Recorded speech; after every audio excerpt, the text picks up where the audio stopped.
Stella Z. Banawis. Maganda yung workshop. In fact, we've been wanting to have one for the past year already or 2 years. And we really wanted the Colaiko Foundation to do it for us because we know about the Colaiko Foundation. I came from POEA, Philippine Overseas Employment Administration, and I know you've been active in giving this kind of seminar to overseas Filipino workers.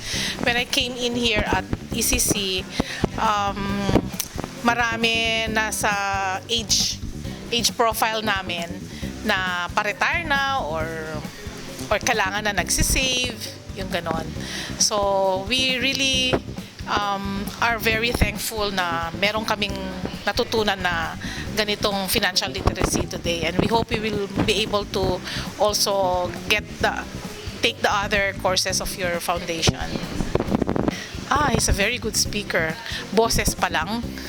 Ang galing na. Tsaka nakaka-catch niya yung attention ng audience sa kanyang mga humor.